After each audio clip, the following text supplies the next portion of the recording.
Dapat yung may ring light ka. Meron ko ring dito, pero walang light. Dapat may ring light ka, yung sa harapan talaga ng... Yung camera mo ba?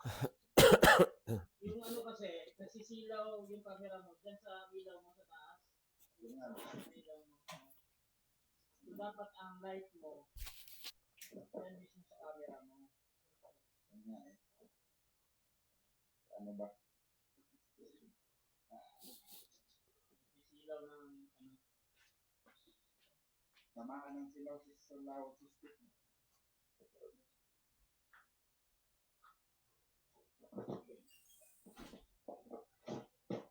Chill lang si Pastor Eric dito eh. Sasabihin na niya, mali ka somewhere.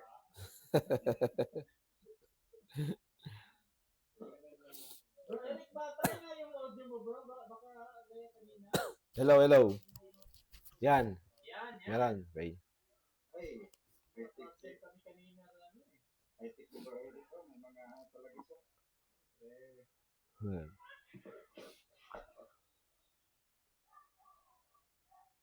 Magandang lagayan. Talaga pa siyang pera.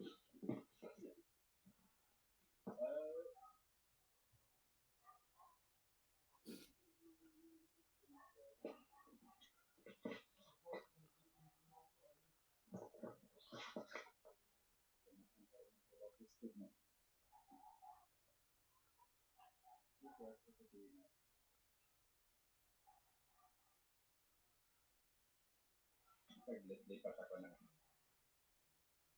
Send ko naman yung link natin. Ito. Nasa GC natin or puntahan nyo sa profile ko.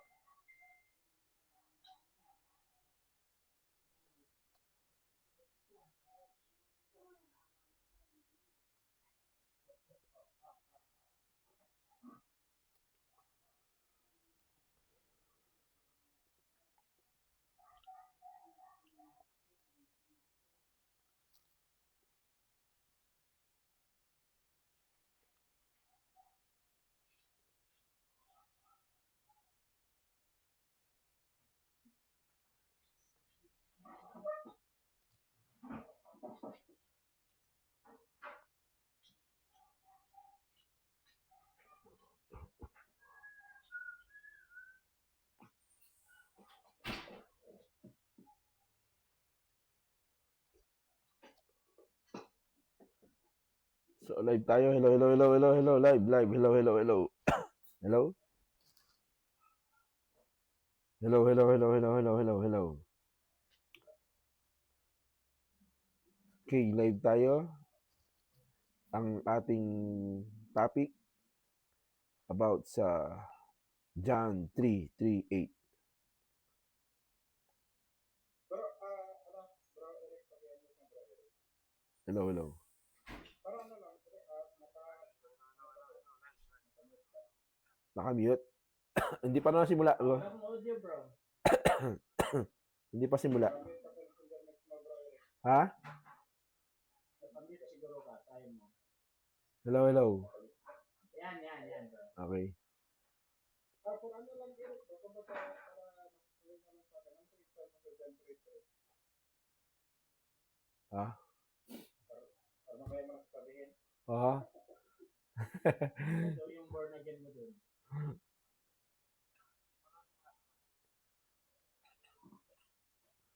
Baka mamaya mo nasasabihin. Alin? Yung ano, topic. Yung sa John 3:3 daw, ano daw yung born again mo dun? Born again. Ipanganak na muli. Oo. Ano bang topic natin? Di ba ano? Pumasok ka nun? Nakapasok na? Ang topic is, ang Juan 3:3 ay magaganap lamang pagkatapos ng final judgment. Yung born again dun ba? Sa final judgment lang yan. Tapos parehas naman kayo ng final judgment sa hinaharap pa, di ba? Hindi naman kayo prepared.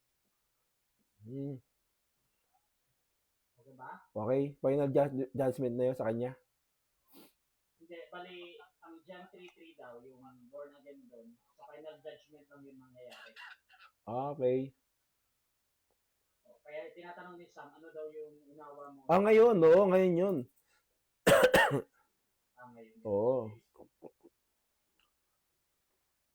Hindi, ano ba, kumbaga, ang paniniwala mo rin tayo sa Ano mo naman?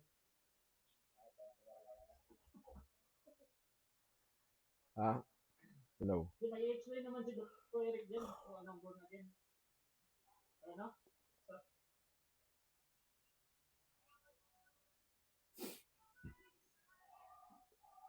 Sasabihin ko si Pastor.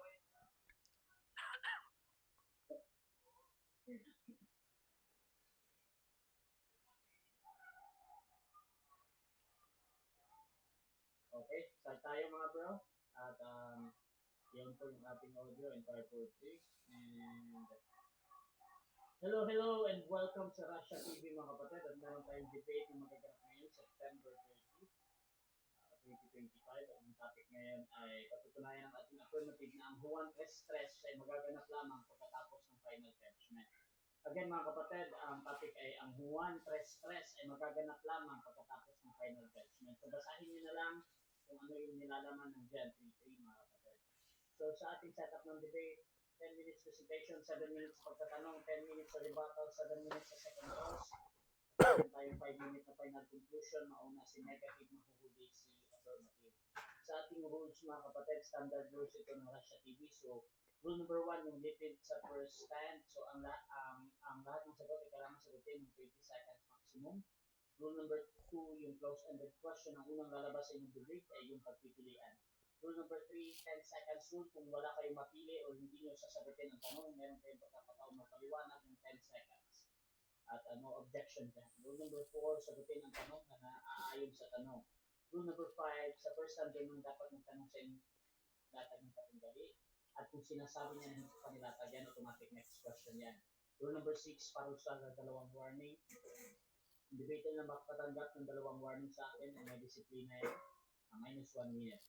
Rule number 7, isang objection lang at isang clarification at no objection during final conclusion. Rule number 8, no insult about physical appearance, hindi din yung pandalait at pagmumura, hindi pinapahitulutan. Pero yung mga salitang gaya, demonyo, kulto, sinungaling, at iba pa ay maaaring gamitin. Rule number 9, no challenge question, kung mabasa ko, paano kung mabasa ko, ay hindi ko papayagang maitanong kahit mas maayon ko bilang family. Rule number 10, you can ask question, personal question, or sensitive question. Ngunit pwede din tanggihan ng ating debatista mga kapatid. O sumasagot. Rule number 11, disconnection time limit. 7 minutes lamang ako maghihintay. Rule number 12, meron ako kapangyarihan matakda ng bagong rules na hindi nakasaad dito. Rule number 13, liability disclaimer bilang pagkakamawangitan na po ay nagsisilbing tagapangasiwa lamang ng debate na ito at hindi responsible sa anumang pananaw, paniniwala o pahayag ng mga debater. Ang mga sagot at opinion ay pananagutan ng mismong nagsasalita. Hindi rin ako mananagot sa anumang hindi pagkakunawaan o pagsisira ng relasyon o iba pang epekto dulot ng nilalaman ng debate. So by the way mga kapatid, ako nga pala si Russia Vista. Ako po ay isang Catholic, one of the member ng Temple of Truth. At ako yung tatay moderator, streamer, timer sa debate ngayon. So sumasang-ayon ba ang ating affirmative sa lahat ng nabanggit? Yes bro, sumasangayon po ako. At yung ating negative? Yes, bro. Sumasang-ayon. Okay. At pakilala mo na ang ating mga debatista, pakilala. Siyempre, konting preview sa inyong patutunayan ngayon. Unahin natin ang ating affirmative pag sigilala ka kapatid. At magandang gabi po sa ating lahat, no? Sa manonood ng live na ito. Ako po si Samuel Tahoda ng MCGO o Members Trust Universal. So kami po dito ay naniniwala na itong sinasabi ni Cristo sa John 3:3 na maliban ang tayo panganak mula hindi sa makakasot sa karaan ng langit, ito pong pagkapanganak na binabanggit dito, kami po ay naniniwala na ito magaganap pa lamang, hindi ngayon, kundi sa final judgment pa lamang. So doon pa natin yan tatanggapin. So yan po ang ating tatalakayin, ilalahad sa inyo sa gabi pong ito, gamit po yung Biblia. Okay, Samuel Tahuda mga kapatid, again, ng MCGU, ang ating affirmative. Dako tayo sa tututol naman, napakilala ka, Pastor. Yes, sa mapagpalang gabi sa inyong lahat. Muli ang inyong lingkod, Brother Eric Villanueva, ng Church of Jesus Christ, the Lord and Savior. So, God bless sa inyo at tayo po ay tatayo bilang negatibo sa paksang ito na aming tatalakayin, no? At ako'y umaasa, hello, umaasa po tayo na ito po yung magkakaroon ng magandang pag-aaral at kapupulutan ng mga nakikinig para sa kanilang pag-aaral ng mga salita ng Diyos. At umaasa po tayo na tayo po ay bibigyan ng maganda laban ng ating kaibigan na si Bar Samuel. At ganyan din, God bless po kay Brother Russia, no? Ang ating moderator, isang moderator ng bayan, kumbaga, no? Na tatayo bilang moderator. God bless po sa inyo. Yun lang.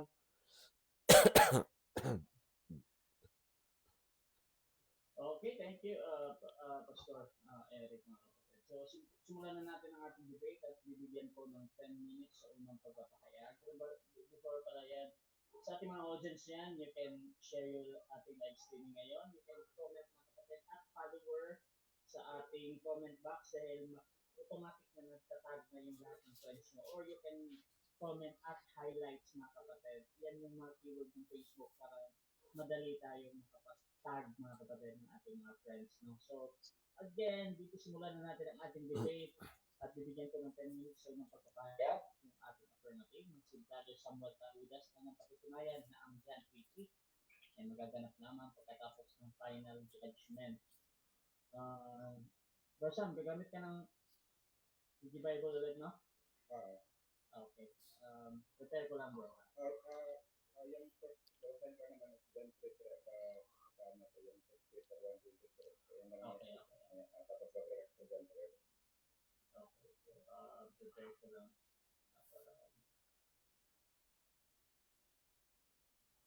Wait lang po. Nakikita rin kaya yung screen ng cellphone ko. Ayan. Tapos, yan, nakikita na. Pastor Eric? Didinig ko yung self ko, Okay, bro Sam, your time start now, bro.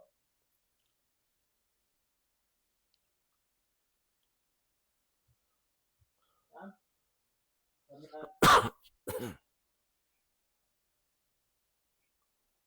Sam? Nakamute ka ata, Sam?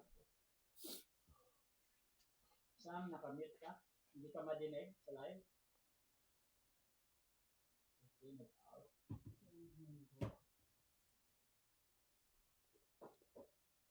Hello. Ayan.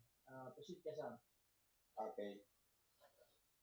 Okay po. So, sa gabi po ito, papasnahin po natin sa inyo na ito pong binabanggit ng ating Panginoon sa Kristo dito po sa John 3 ay sa judgment pa lang po natin ito magaganap. Kasi po, ito pong sinasabi niya may panganak muli, ito po yung pagbibigay ng katawang maluwalhati. So, yan po yung stand namin dito na yung John 3, yung born again kung tawagin nila, yan po ay ang pagbibigay ng katawang maluwalhati. So ito, isan po natin sa ganito na. So dito kasi sa John 3, pagka basahin natin ito, dito po kalalagay sabi. Sumagot si Jesus sa kanya sinabi, katotohanan sinasabi ko sa iyo, maliban na ang tao ay pinanganak na muli, ay hindi siya makita ng kaharian ng Diyos. So dito, mayroong ibinabanggit na ipanganak muli. Ito pong katawang ipanganak muli, kung sa English po, ito, ang sabi po nito ay it is a man who is born again. So sa Biblia po, si Kristo, meron po pong tinatawag na born again na kung ang sabi dito sa King James Version. Na itong born again na ito, na salita, ay makikita din naman natin doon sa 1 Peter 1:23. So makita natin sa inyo. So 1 Peter 1:23, meron din sinasabi na born again. Pero, hindi po ito sila magkapareho. Ayan. So, makita yung ano ko sa live. So, ang sabi dito, no, being born again, not a corruptible seed. So, kung papansin niyo po dito po sa baba, dito sa grade, no, yan po being born again dyan, ay meron po yan number na G313, born again. Pagka titingnan natin yung G313 na number, ang lumalabas po ay ito, anaginaw. Meaning, no, to beget, or the extension bear again beget. So, yan yung ginamit sa 1 Peter 1:23 na sinabi sa English na born again, G3:13. Kung titingnan naman po natin sa John 3:3, ay iba naman po yung ginamit po sa Greek original. Sabi dito, yung born again dito, pagka tingnan mo siya, ayan, this one doesn't to except a man be born again. So, magkahiwalay po yung born at saka again. No? Yung born ginaw at saka yung again dito is, ano po, ano din, no? From above, the analogy from the first, and taking a new from above. So, ibig sabihin po, ang born again dito ay ginaw ano din. No? So, ang ano naman po, yun naman po sa 1 Peter 1:23 is anaginaw. So, ang pinupunto ko lang dito, na magkaiba dapat po sila isalin. Hindi dapat ito isalin sa ito na born again. Kasi dapat itong John 3:3 na ito, ang tamang salita naman ito ay ganito. No? Ito. Sabi dito sa New English Translation, Jesus replied, I told so, unless a person is born from above, he cannot see the kingdom of God. So, ang tamang salita naman ito ay born from above. Yun po yung ipapangkalakla mula kay taas na yung mga kasangkapan na gagamitin para mabuo ka o yung katawan mo ay hindi po galing dito sa lupa, kundi galing po sa taas o born from above. Kaya kung mapapansin ninyo, ang tinutukoy ni Kristo dito na sinasabing pagkabuhay na nagbuli o pagkabuhay mula sa itaas, ay hindi po ito tumutukoy sa panahon natin ngayon, kundi meron po siyang iba na ano po. Ito tuloy po natin ang basa na. So, Tagalog gamitin natin. Okay na siya, direct na lang dyan sa John 3:4 patuloy. Okay. Okay. So, kung itutuloy po natin ang basa sa verse 4, sabi na dito, sinabi sa kanya ni Nicodemo, paano ipanganak ang tao kung siya matanda na? Makakapasok ko sa bilang ikalawa sa tiyan ng kanyang ina at ipanganak. Sumagot Jesus, katotohanan sinasabi ko sa iyo, maliban na ang kahit panganak ng tubig at ng espiritu ay hindi siya makakapasok sa kaharian ng Diyos. So dito, mayroon palang kaharian ng Diyos na kung saan dapat natin pakitin. Dito ba? Na kung saan ang makakapasok lamang nito ay yun lamang kung yun lamang kung ipanganak sa tubig at ng espiritu. So dapat din po makita natin na itong kaharian na binabanggit naman dito ay iba naman to sa kaharian na sinasabi ni Kristo sa Mateo 23:13, no? Na yung mga nung una, yung mga kaputiyo nung una ay meron po sila o hawak po nila yung susi ng kaharian, alam po nila, pero yung mga gusto pumasok doon ay inaayawan nila. Sabi dito, datapot sa aba ninyo mga skriba at mga parisiyo, mga mapagkaibabaw, sapagkat sinasamahan ninyo ang kaharian ng langit laban sa mga tao, sapagkat kayo hindi nagsisipasok at ang sipasok man ay ayaw ninyong baya ang mga pasok. So meron palang kaharian na binabanggit ni si Kristo na taglay din naman or meron din namang susi ang mga skriba at parisiyo. Yang kaharian na yan ay iba naman po yan sa sinasabi niya sa John 18:36. Nasabi naman ni Kristo sa John 18:36 ay ganito. Sumagot si Jesus, ang kaharian ko ay hindi sa sanglibutan ito. Kung ang kaharian ko ay sanglibutan ito, ang aking mga alipin nga ay nagsipagbaka o pangtulog ng ibig sa mga Hudiyo. Ngunit, ngayon ang aking kaharian ay hindi ito. So, maliwanag na mayroong kaharian na nandito sa lupa, mayroon ding kaharian na nasa langit. Yung kaharian nandito sa lupa, may susi ang mga skriba at parisiyo po nun. Pero yung sinasabi ni Kristo sa John 3:5, ay sabi niya, hindi iyon mapapasok ng mga hindi iyon mapapasok ng mga tao, maliban na lang kung sila ay panganak sa tubig at ng espiritu. So ngayon, ano ba ang magiging katangian ng isang ipanganak sa sa tubig sa espiritu? Ito, basahin po natin. Itutuloy natin sa John 3:7 hanggang 8. Sabi dito, huwag kang magtaka sa aking sinabi sa iyo, kinakailangan ng kayo ipanganak na muli. Paano? Tingnan natin sa verse 8.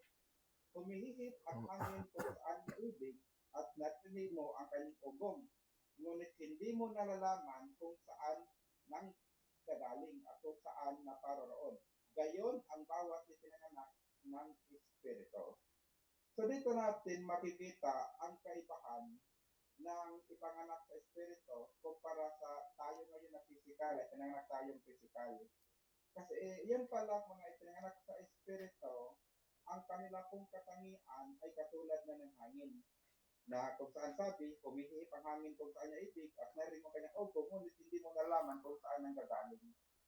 So tayo naman po na nasa physical pa, ay wala po tayo kakayanan na tulad ng hangin na kung saan kaya nating sabihin natin parang nag-teleport, hindi po ba?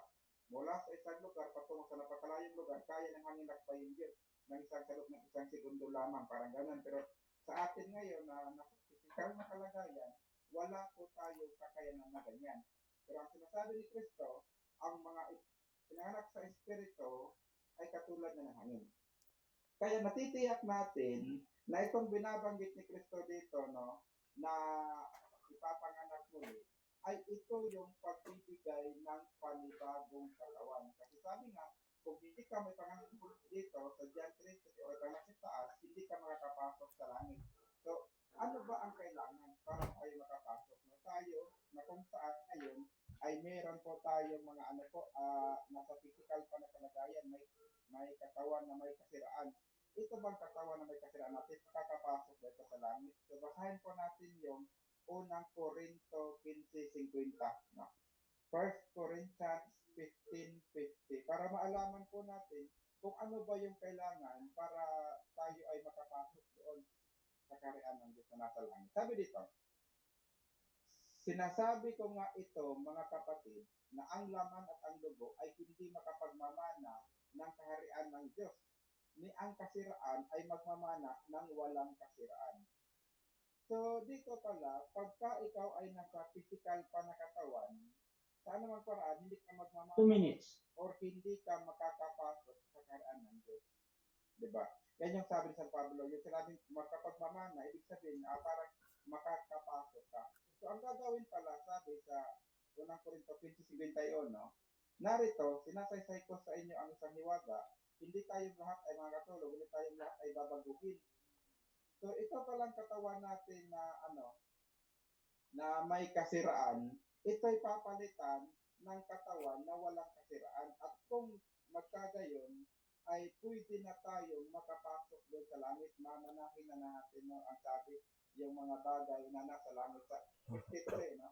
Verse 53, o ng Corinto 53. Sapagkat kinakailangan na itong may kasiraan, ay magbihis ng walang kasiraan, at itong may kamatayan ay magbihis ng walang kamatayan. So, yan, pagka nabihisan ka na, nalagyan ka na ng bagong katawan, so, ibig sabihin, ikaw ay naipanganak na, no? Hindi mula dito sa baba na galing sa lupa, kundi ikaw ay pinanganak na ng tubig at ng Espiritu. Na yan ay pawang mula sa itaas. So, yan po yung kailangan natin, yung sasabi ni Kristo, para makapasok tayo sa langit. Ngayon din yung inaaral ni San Pablo naman na pagka sa physical ka pa, wala kang kakayanan na makapasok doon sa kaharian ng langit. Pero, pagka bibigyan ka na ng isang katawan na makalangit, so doon ka pa lang pwedeng pumasok. Kasi itong physical na katawan natin, no, umangat lang tayo dyan sa ibabaw ng mga alapaap, no, ilang few kilometers above dyan, ay masisira na itong katawan natin. So, imposible talaga na makaangat pa tayo hanggang sa taas. No, kung taglay lang natin itong ating katawan na physical. So, ang sabi ni Kristo, mula pa noon hanggang ngayon, no, kahit Time. Sige. Okay, so dyan nagtatapos ang unang pahayag ng ating affirmative at dako tayo sa unang pagtatanong ng ating negative. Pastor Eric ng CJCLS, 7 minutes. Your time start now. Okay, so sabi mo kanina, nasa 3 ng Juan, 3 na maliban na ang tayo panganak na muli sa tubig, sa Espiritu, ay hindi makakakita ng kaharian ng langit. Ano sa Greek ang makikita dito at ano ang kahulugan? Okay. Ang Greek po na makikita po dyan ay ay ito. A primary on a certain pastors are embarked from equivalent to know, be aware, behold, consider, know, look, perceive, see, be sure, till understand, yes. Tapos pero, yeah, pero, Next question. So anong kahulugan ng makikita? Yan ba'y tumutukoy doon sa pupunta ka na doon o anong kahulugan ng idiin o sa wikang Greek? okay, ang sabi po dito, no, ay, ano po, ay doc, na ang kahulugan po, no, is to know, to be aware, behold, no, to consider, to perceive, to see. No? Yan po yun, to perceive, to see, to be sure, to tell. So, yan po yung meaning na sinasapply po ng Greek Dictionary po sa salitang ay doc. Next question. Okay, so sabi mo para sabi mo ang kahulugan nito ay maunawaan o magkaroon siya ng ibig sabihin na maunawaan mo o kaya naman ay sinasabi dito na maintindihan mo o maranasan mo na yung sa salitang yon. Ibig palang sabihin, itong salitang Greek dito ay hindi kumakahulugan na kapag ikaw ay pinanganak sa tubig at espiritu. Hello? Eric, Ay. Hello? Bro, medyo putol-putol. Bro Eric, paulit nga yung tanong bro. Okay na, okay na. Hello. Paulit. Basta. So, ibig sabihin, no, Sige, basta. yung ibinigay mong kahulugan dito, no, to discern, no, to be aware, isabihin, nangangahulugan ito na maunawaan or maranasan mo yung kaharian ng langit. Ibig bang sabihin nito na maranasan o maunawaan mo yung kaharian ng langit ay nangangahulugan na naroon ka na sa langit nung ikaw ipinanganak sa tubig at espiritu? Yes po, sa talata po ito, yes po, no, sa talata po ito, na sinasabi ni Kristo na makikita mo lamang yan, no, pagka, kumbaga, nandun ka na sa langit mismo, so doon mo pa mismo talagang makikita lahat, doon mo mararanasan. Kasi dito sa Okay. lupa, hindi naman natin nararanasan dito kung ano ba talaga yung feeling na nasa langit. Kaya sabi ni San Pablo, ang ipinangako sa atin ay yung di nakita ng ating mga mata. So, sabi mo, doon mo palang mararanasan. Sa aking tanong, ayon sa tres-tres na ipinanganak na muli, ibig palang sabihin sa'yo, doon mo palang makikita o doon palang mararanasan o maunawaan yung langit. Tama, mali? Tama, mali. Tama po na doon mo pa lang mismo makikita talaga yung langit kasi nga tayo ay nasa lupa pa lamang, no? Wala pa tayo sa langit kaya hindi pa natin nakikita mismo kung ano ba yung hitsura ng langit. Pero pagka ito na born from above ka na, doon mo na mismo makikita ang mismong langit kasi nga dadalhin ka na mismo doon. So bago ka dalhin doon, palitan mo na ang iyong katawan. Next question. Sabi dito, ipanganak sa tubig at espiritu. Sabi mo kanina, itong ipanganak sa espiritu ay yung pagbabago ng anyo o ng katawan na makalangit. So saan dyan binabanggit sa talatang yan na yung kapanganakan sa tubig ay pagbabago ng katawan o glorified body para makita mo ang espiritu, ang langit. Okay po, so kung ang tinatanong niyo po ay tubig, ang tubig po na sinasabi ni Kristo dito ay hindi po galing sa kanal, kundi ito po ay tubig na galing sa langit. Nasabi nga niya sa John 14, ang makakainom ng tubig na ito ay hindi na muling mauuhaw pa. No? So ibig sabihin, hindi literal na tubig ang kanyang ipinapangaral, kundi ito ay tubig na... Next question. So ulitin natin ang tanong, no? Sabi mo, ang ipinanganak sa espiritu at tubig ay pagbabago ng katawan na ukol sa langit. Na sabi mo, future aspect, doon ka palang pupunta. At ginamit mo yung Roma. So, ibig bang sabihin niya, ipinanganak sa tubig at espiritu ay kumakahulugan na ito'y glorious body or ito ay tubig na dumadaloy sa tao, sa kanyang loob. Gaya ng sinabi mo. Ito po ay tumutukoy sa glorious body kasi nga po, ang tubig na sinasabi dyan, no? Ang tubig na ipinapangaral ni Kristo, hindi po yung literal na tubig na halimbawa sinasabi mo na yung katawan natin ay composed of 60% water. Hindi po yan. Kasi ang tubig na pinapangaral ni Kristo, John 14, hindi po literal, kundi spiritual po na tubig na galing po sa langit. So, yung tubig na napanganak sa atin, Next question. Ibig sabihin, yung pagiging katawan natin na glorified body ay tubig. Ipinanganak sa tubig, yun ba ang ibig mo sabihin?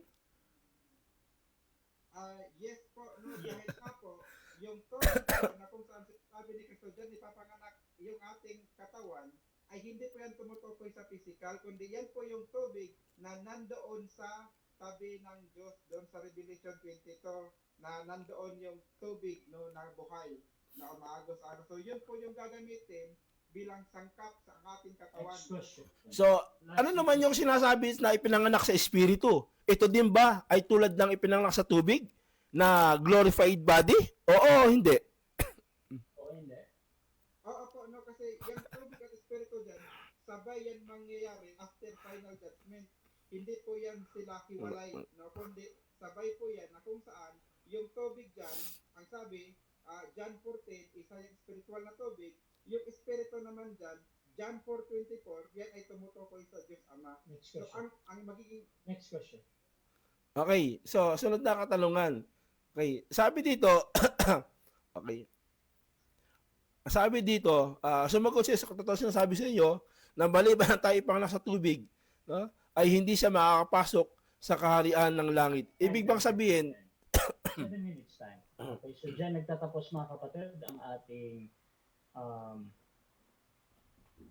first cross ng ating negative sa affirmative. So dako tayo sa mag-represent sa ating negative. Pero bago yan, shoutout muna sa ating nasa live. Nandyan si Sir Jeromel Amlon ng Gold. Nandyan din si Drakil Osmon. Hindi yan magkaiba, Samuel, kung ganun walang kwenta ang pag-proclaim ng ebanghelyo ng mga apostle kung sa judgment pa magiging born again.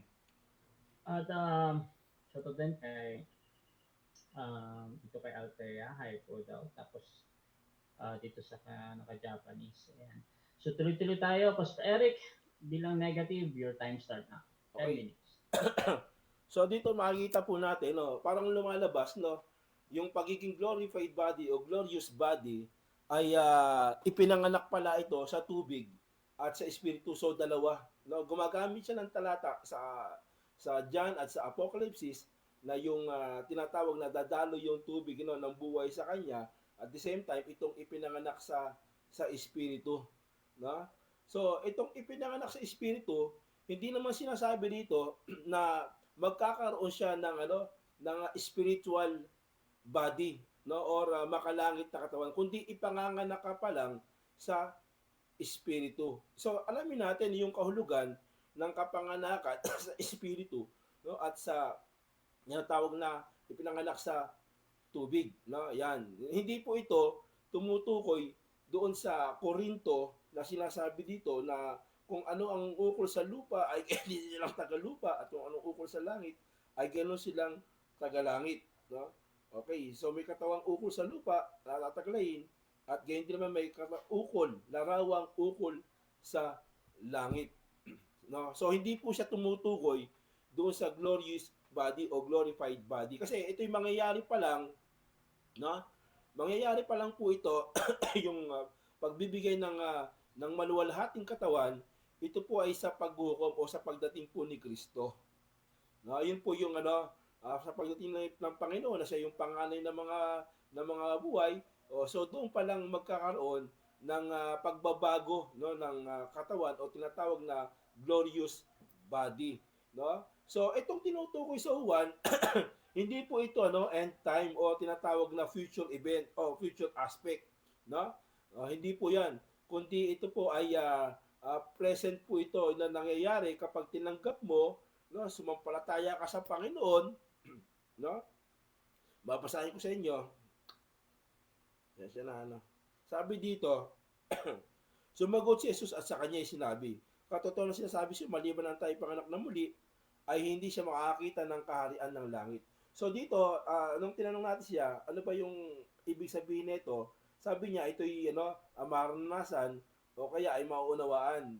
So, ibig sabihin, hindi ka, ibig sabihin, yung itong ipangakapanganak ka na muli, na bilang ikaw ay buhay, ito po'y mararanasan mo o o maiintindihan mo, no? Yan yung po yung sinasabi po na sinasabi niya rin kanina at ibinigay niya yung kahulugan na kapag ipinanganak ka, ito po yung mararanasan mo, no? Yung alin, yung ipinanganak sa tubig at espiritu. Yan, no? Hindi po siya glorified body o glorious body na tinutukoy dito ay yung end time o yung future events. Wala pong ganoon, kundi mararanasan mo ito kung ikaw ngayon ay ipinanganak sa tubig at espiritu. No? Sinabi sa kanya ni Nicodemo, paano ipanganganak na muli ang tao kung siya matanda na? Makapasok ba sa kanyang tiyan, ng kanyang ina at ipanganganak? Sumagot si Jesus, katotoo lang sinasabi ko sa inyo, maliban ang tayo ipananganak sa tubig at espiritu, ay hindi siya makapasok sa kaharian ng langit. No? So, ibig sabihin, no, nandun yung kapanganakan ng espiritu upang maging qualified ka o entitled ka doon sa langit in the future aspect, no? Yon. Hindi po ngayon na glorified body. So nararanasan mo lang siya ngayon, pero pero makukuha mo, no? Yung pero hindi tinutukoy dito na yung glorified body na kakapanganak sa espiritu ay tumutukoy sa glorified body or doon niya sa future aspect, no, na mangyayari pa lang sa tao sa kanya sa pagdating ng Panginoon, no? So ang kahulugan dito ang pinanganak sa laman ay sa laman niya at ang pinanganak sa espiritu nga. Huwag magtaka ang sa aking sinasabi, no, na kayo kinakailangan ipanak na muli. Ibig sabihin, merong tinutukoy dito na tao per se siya, yung tao na kausap niya si Nicodemo, kailangan ipanganak kang muli. Ibig sabihin, ngayon, no, ngayon yung kapanganakan mong muli. Sabi nito, imihihim pang hangin kung saan niya ibig at narinig at kanyang ugong, ngunit hindi mo nalaman kung saan ang galing at kung saan paroon. Gayon ang ipinanganak sa espiritu, ipinanganak ng espiritu. So, yun, no? So, ito yung kahulugan, no, ng ating kahulugan ng pag-aaral po natin, no, ng topic na ito, na unang-una, no, hindi po siya future aspect na glorified body o glorious body na tinutukoy dito na magkakaroon ka ng katawang panglangit. Hindi po siya. Kundi ito po ay yung pagbabago ng kalooban mo, no? Na tinutukoy po ito, no, sa tinutukoy po ito sa Juan, no, 7:37-39 at tinutukoy sa Tito 3:4-6, no, na yung pagbabago ng espiritu, ito po yung paghuhugas na muli, no, sa muling kapanganakan, no?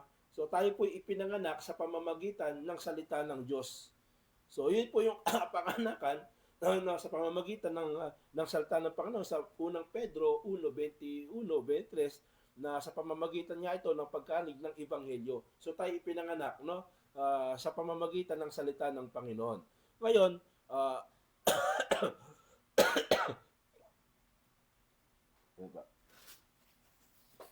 so nangangulugan po, no, medyo malo tayo. So nangangulugan, no, mga kaibigan, mga kapatid, no, mga taga-subaybay, na na itong kapanganakan ng Diyos, no, ay sa mga nagsisisampalataya, no, sa 1:12 at 13 ng Juan, no. Ibig sabihin, yung kapanganakan, makararanasan mo yung kapanganakan na muli, handog po sa pananampalataya, no? Sa pananampalataya, maranasan mo yung kapanganakan sa espiritu at tubig. Sabi nga sa 1:13 ng Efeso, no? Kaya nga mula, no, nung ng pagkanig ng aral ng ebanghelyo ng katotohanan ng inyong kaligtasan, no, kayo tinatakan ng espiritu na ipinangako, no? Mula ang wika ng kayo pinangaralan ng ebanghelyo ng kaligtasan, tinatakan ng espiritu na ipinangako. So yun po yung yung tinatawag na espiritu na ipinangako na natatak ng tao, doon po siya ipinanganak, ano, sa espiritu, no? Yan. At yung pagbabago pinanganak sa tubig, ito nga po ay tumutukoy sa pagbabagong loob niya, no, na dumadaloy sa kanya, sa loob niya yung tubig, no? Yan, na tinutukoy nga po na pagbabago doon po sa Ezekiel 20, tinutukoy sa Ezekiel okay, sa tawag dito sa Ezekiel 37 36, 25, 27, no? Na siya'y lalagyan ng bagong puso, no? So pagbabago po 'yon ng tao, no, na tinutukoy. So maganda basahin din natin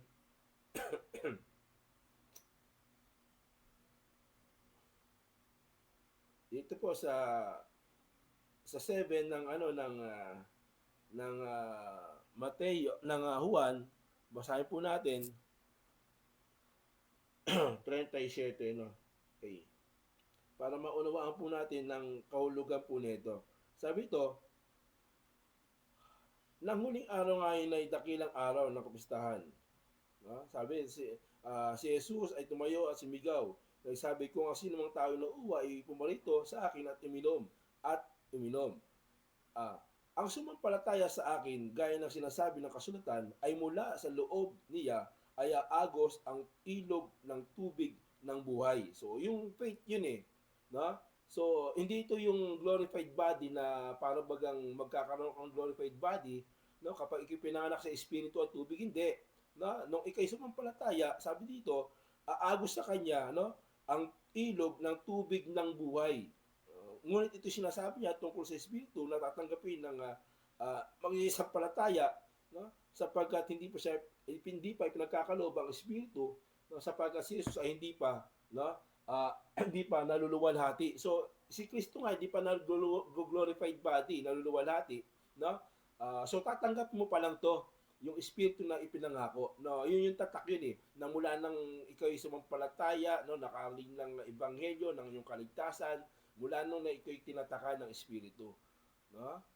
Yan ang ibig pong sabihin ng tinutukoy po dito na nakapanganakan sa tubig at kapanganakan po sa espiritu. So, wala pang 20 pagluwalhati dito, no? So, kaya gaya ng sinabi niya kanina, yung makikita ay mararanasan ng wika. So, mararanasan mo, no? At mauunawaan mo yung pagdating ng espiritu at yung papanganak sa espiritu, no, na siyang nasa tubig, no, kapag sa tubig, no, na siyang salita ng Panginoon at ng espiritu, no, na siyang tatak ng espiritu na ibibigay ng Panginoon once na ikaw ay sumampalataya. So, mararanasan mo, makikita mo, at ito po ay kumbaga mauunawaan mo, malalaman mo sa panahong yon, hindi sa judgment day o yung future aspect. Okay. Hello. Ito pala yung mic ko. Unang pagtatanong, mga kapatid, ng ating affirmative sa negative. So, brother, kung magtahudan ng MCGU, 7 minutes para sa iyo. Your time start. Okay bro, ang unang tanong ko bro, yung sa 1 Peter 1:23. Parang walang sounds. Hello. Nandiyan ba? Dinig ka ba? Hello. Dinig ba?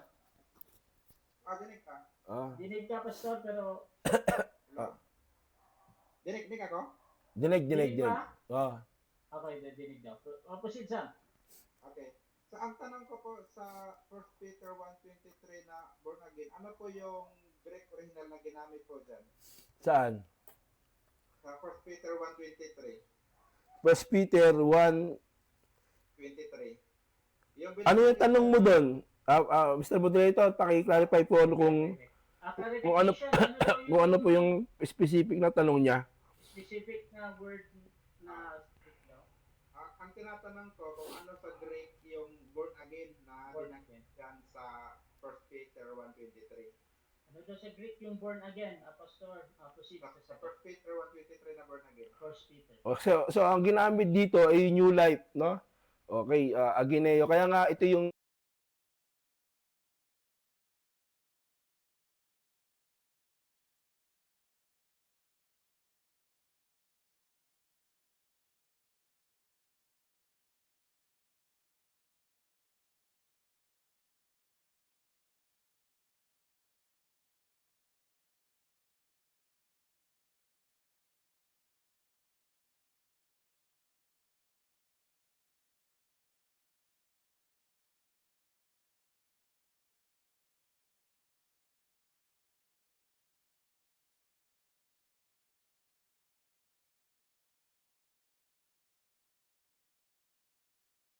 Ikaw bro, siya lang ako papapunta yung mga sagot niya. years yung time siguro. I-ano natin yung tanong na lang. Paulit mo yung tanong. Hello. Yan bro, bro. Malakas na yung mga bro, dili ka na. Hindi ka, Pastor Eric. Hello, okay. So, yun, okay na. So, yun yung ating sagot, no? Na, Application, Greek daw. opo. So, sinagutan po natin, no? Yung tinatawag po ito na born again, na tumutukoy nga po ito, no?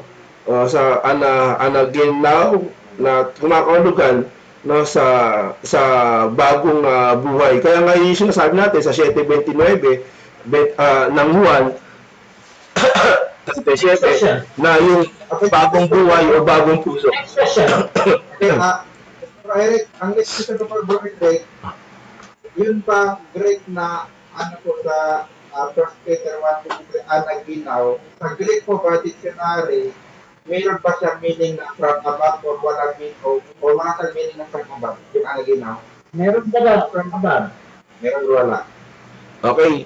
So, dito binabasa natin, wala siyang sinasabi na from above. Pero ito yung contextual nito, yung konsepto nito na ipinanganak na muli, no? Yung tinatawag na new life, ito po yung from above. No?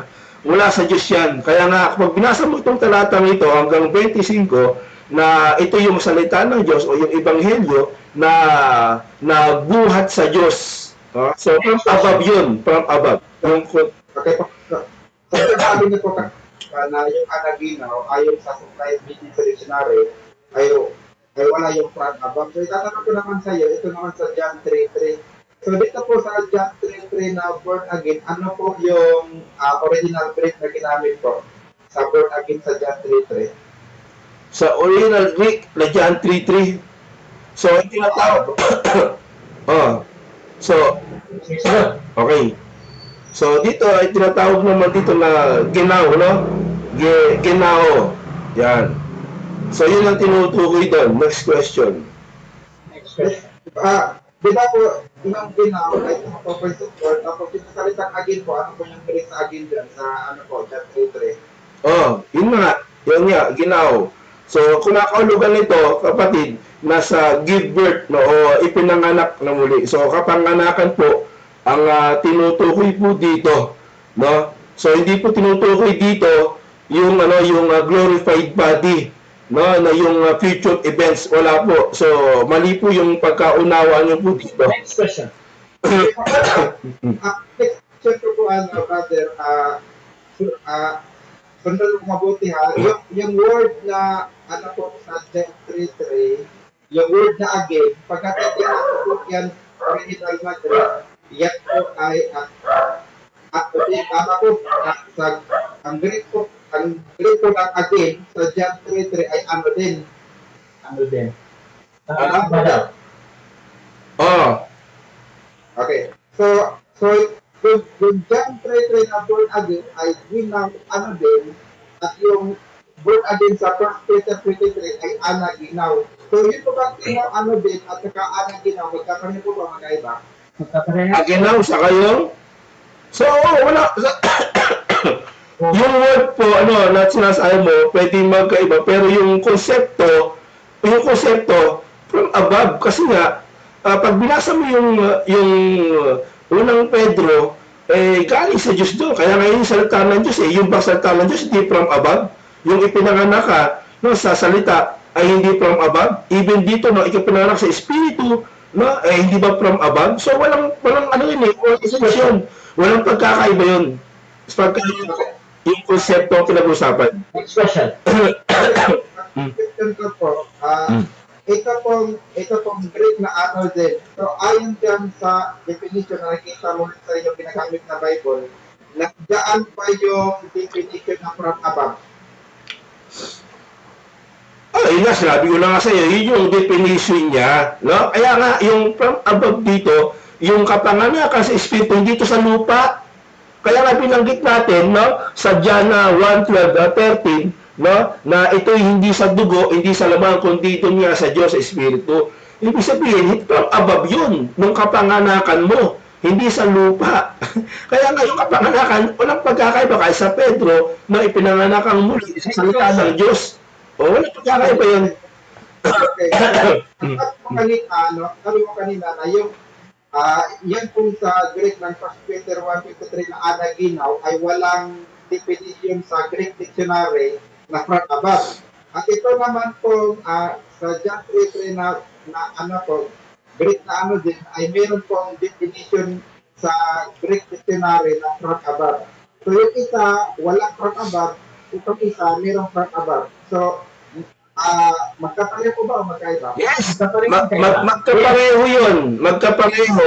So, pag ginamit mo kasi yung definition, diyan ka tumalanay sa aral mo, maliligaw ka.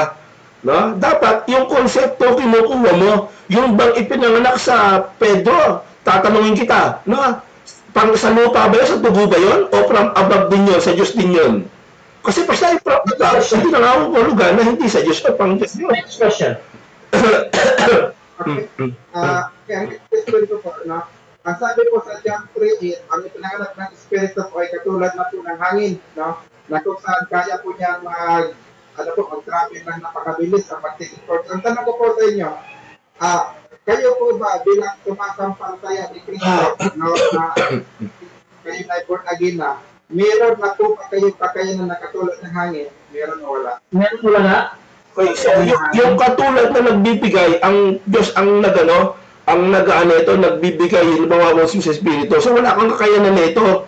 Sa Diyos to galing hindi po sa tao ito. No, sa Diyos to. Time. Okay, so dyan nagtatapos yung first stage ng ating debate at nako tayo sa ating debata. Pero bago yan, shoutout muna kay Emmy Alfonso, kahit paos, inuupo Bro Eric, tumalaban pa rin.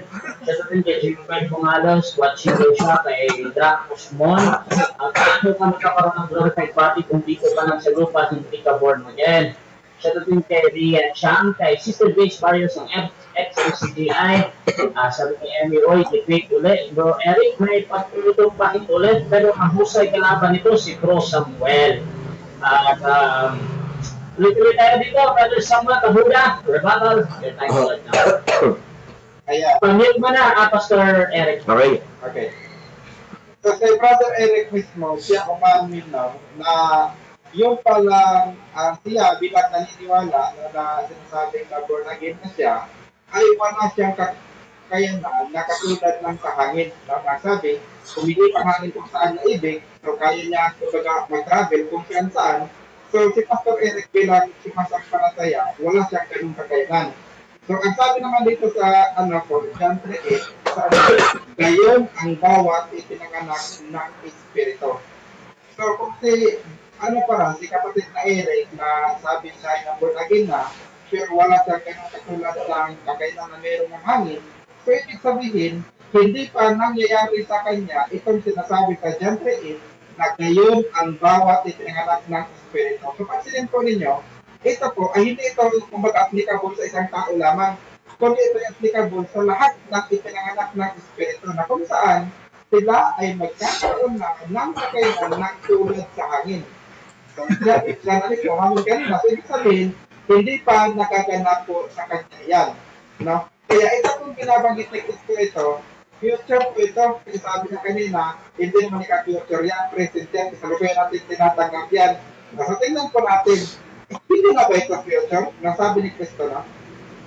John 3:3, diba? Sabi niya, ito sa huling saklay, maliban ang tayo panganak ng muli, ay hindi siya makakakita ng kaharian ng Diyos. Yun po bang salitang makakakita? Present po yun? O future tense yun? Diba? So, yun po salitang makakakita, future po yun. Maging sa verse 5, magsabi sa verse 5, no? Maliban ang tayo panganak ng tubig at ng Espiritu, ay hindi siya makapapasok sa kaharian ng Diyos. So, ito pong salitang makakapasok, future tense po yan.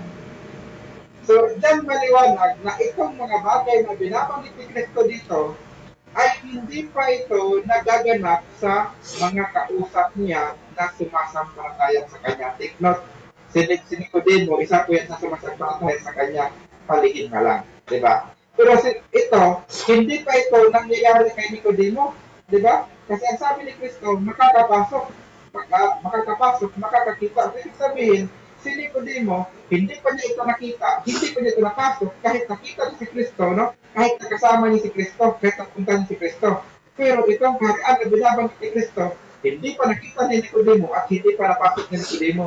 At lalong, hindi pa rin nakita ng iba pang mga apostol kahit sila ay sumasampalataya na kay Kristo. Bakit hindi nila nakita yan? John 18:36 na basahin natin. Ano ba yung kaharian? At nasaan ba yung kaharian sinasabi ni Kristo na hindi pa nila nakita at hindi pa napasok kahit ng mga alagad ng sila kasama niya.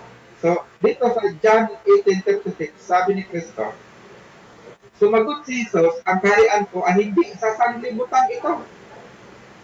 O maliwanag na mayroon palang kaharian na hindi sa sanglibutan ito. Kaya kahit sumasampalataya na, sila nung una, no, kahit nakasama na nila si Kristo nung una, hindi nila nakita ang kaharian ito.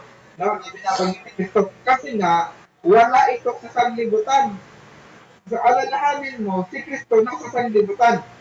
Pero yung kanyang kaharian, 1836, wala na sanglibutan. Diba?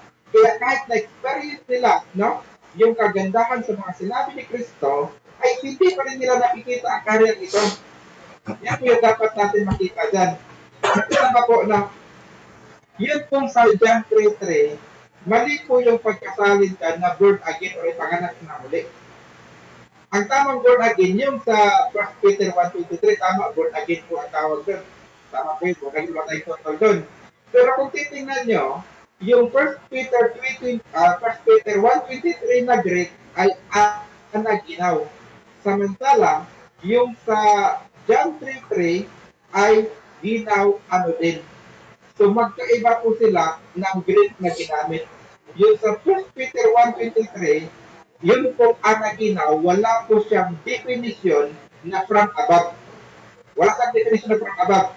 No? Yan mismo ang ginamit ni Eric kanina na walang definition na from above yung 1 Peter 1:23 na anaginaw. Samantala, yung pong John 3:3 na ginaw ano din, meron pong definition na from above. So dyan makikita natin, no, dahil magkaiba yung Greek na ginagamit sa kanila, so hindi yan parehong salita lamang, no? At hindi yan pareho sa sinasabi ni Pedro. Iba yung sinasabi ni Kristo. So, yan yung dapat niyo makita dyan kasi ang pinupunto ni Kristo, no, na kung hindi ka ipinanganak mula sa itaas, kung hindi ka panganak, no, yung tubig na mula sa itaas, yung espiritu na mula sa itaas, kung hindi ka panganak dyan, hindi ka makakapasok sa kaharian. Alin kaharian? Yung kaharian na wala sa sanglibutan ito. Kaya ang sabi ni San Pablo, no, itong may kasiraan, papalitan ito ng walang kasiraan. Diba? Kasi kung itong may kasiraan, hindi ito magmangana, hindi ito makaka-experience o hindi ito makakakita ng kaharian ng Diyos. Ito pong may kasiraan. So, kailangan, papalitan mo na ito para makita nila. So, kailan ba nila makita at kailan ba papalitan? So, basahin po natin sa Mateo 25:34.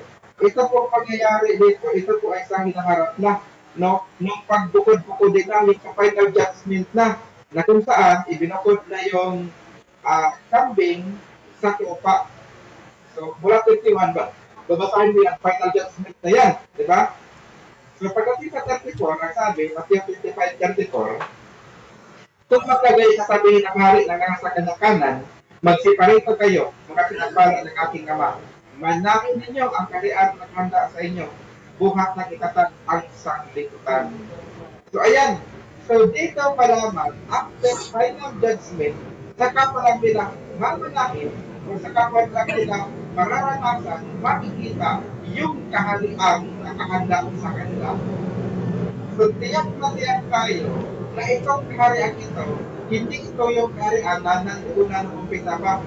Diba? Kasi meron sinasabi si Kristo, Mateo 21:43, na aanisin sa inyo ang kaharian at ibigay sa bansang ikakabunga. So yung kaharian ngayon, nasa kanila na, naranasan nila, nakita nila. Pero itong kaharian na binabanggit sa Mateo 25:34, ang sabi, manahin ninyo ang kaharian.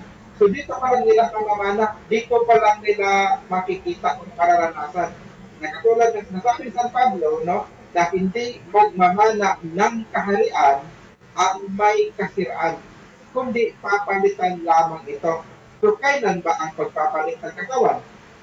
Ay, hindi po yan nangyayari sa ngayon.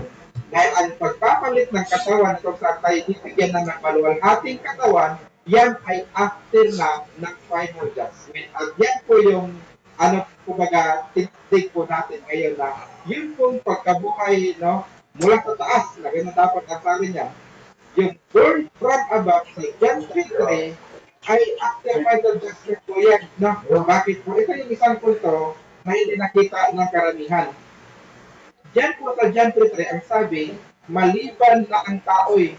So, pagka po sinabing maliban, ibig sabihin, wala pong ibang paraan para makapasok ka o makita mo yung kaharian na yan, kundi kailangan mong dumaan dyan yung ipanganak ka sa tubig at nakaspet pa. Ibig sabihin, kahit yung mga tao na nabuhay pa nung unang panahon, no, kahit yung mga tao na buhay pa sa lupang tipan, kung gusto nila o para makapasok sila sa kaharian ng Diyos na sinasabi ni Kristo dito, kailangan nilang dumaan sa sinasabi na ipinanganak mula sa itaas. Diba? Kasi ang sabi, maliban. So pagka sinabing maliban, diba sabi, maliban na ang pagkakanak ng tulad ng Espiritu na hindi makapasok sa kaharian ng Diyos. So yung sinabing maliban, ibig sabihin, iyan lamang ang natatanging paraan. Diba? Yan ang natatanging pansukat. Kaya ang natatanging paraan, lahat ng tao sa panahon ngayon or hinging sa panahon noon, kailangan nilang dumaan dyan. Pero tandaan mo, no, na yung pagpapangaral ni Kristo sa kanila, di ba, kaya hindi mo kaya, no, dyan lang nangyari. Paano yung hindi na pangaral ni Kristo? No, yung hindi nakasampalataya sa kanya, hindi nakakilala sa kanya, ibig sabihin ba, hindi sila makakapasok sa kanya ng langit? Makakapasok pa rin sila, maliligtas pa rin sila. Basahin natin, no? Ezekiel 14:20, ano pa sabi dito? Bagaman sunod sila at siya pinangantawan buhay at sabi ng Panginoong Diyos, hindi sila makaliligtas ng mga anak lalaki o babae man ang kanila lamang ililigtas, may ang kanilang marinig kaluluwa sa pamamagitan ng kanilang kasiran. So, makita nga yung mga tao sa Old Testament, ng Ezekiel 14:20, maliligtas sila o makakapasok pa rin sila sa kaharian ng langit. Sa paano? Sa pamaraanan.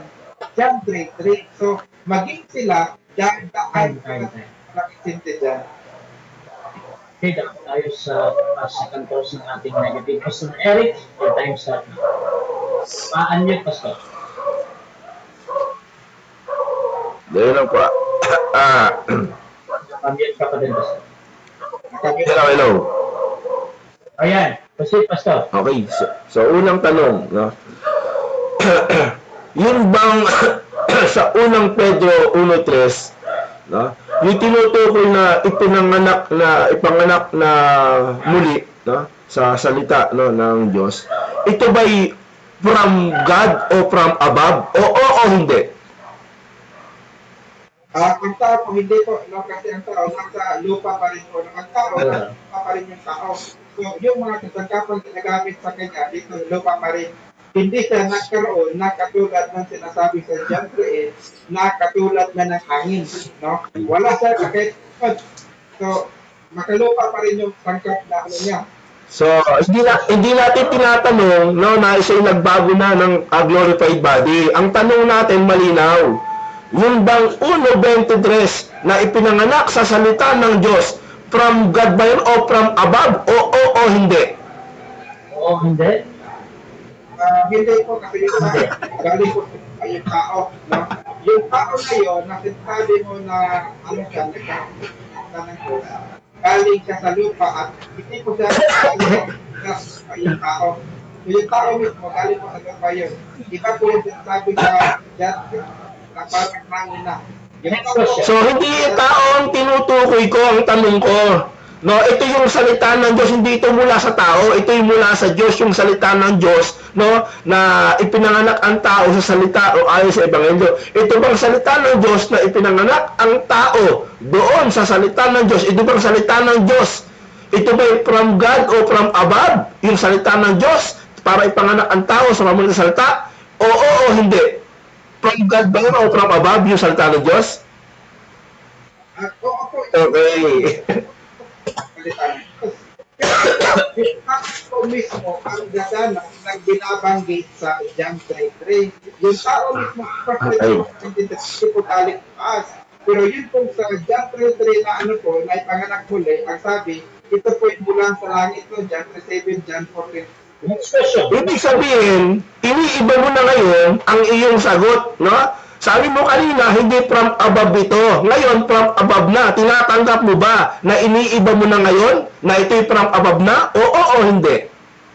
Hindi ko po iniiba, hindi ko po iniiba kasi nga, ikaw, na sumasampalataya kay Kristo, yung katawan mo, ngayon, hindi yan galing sa langit. No, yan yung sinasabi ko kanina, na kahit sumasampalataya ka na, katawan meron ka, hindi from above, kundi from dito pa rin na may kasiraan pa rin. Kaya nga pagdating ng araw, papalitan pa yan. Kasi kung yan from above na, hindi na kailangan palitan yan. Next question. So ngayon, tinutukoy mo yung katawan ulit. Tatanungin kita, sabi mo, hindi from above. No? Hindi naman ulit from above. Kanina from above.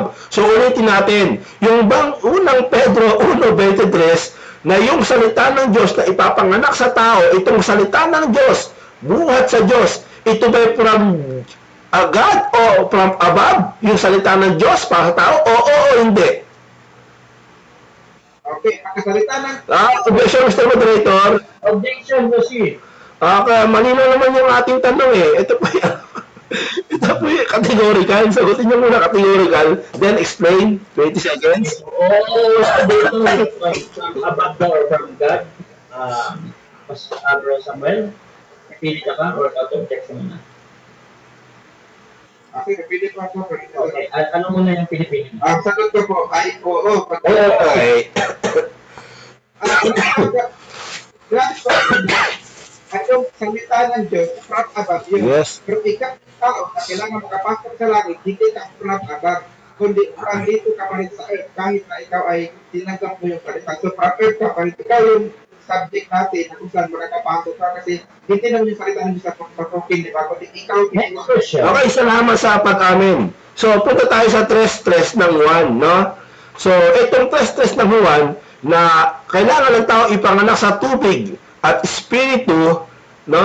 Ibig bang sabihin nito na ito din ay tumutukoy, no? Na salita ng Diyos na from above din. Itong dapat iaral na ang tayo ipanganak na muli sa tubig at espiritu, from above din ba yun? Oo, hindi. pakiili na po yung tanong. Stop ko na. Ulit na lang yung tanong. So sa tres patuloy, no, na itong salita na dapat ipanganak ang tao sa tubig at espiritu, na siyang salita ng Diyos din ayon din sa Ebanghelyo, no, na tinutukoy sa 1:25 na ito yung salita ng Diyos na yung Ebanghelyo. Ito ba ay tinutukoy, no, ayon sa aral o salita ng Diyos na kailangan ipanganak ang tao sa tubig at espiritu? Ito ba ay from above din o from God? Oo, hindi. Hindi. Pag-ibig ka daw yun. Oo po, yung salita ng Okay. So, ikaw na kailangan mag-born again ay hindi ka pa po from above kahit na ikaw tumanggap na ng salita ng Diyos. So, hindi ka po from above. Kaya yung sinasabi ko dyan, na kailangan ka may panganak from above or bibigyan ka ng katawan na from above. Next question. So sabi mo, no, kapag ang tao ay hindi pa siya from above, no? Kailan siya magiging from above?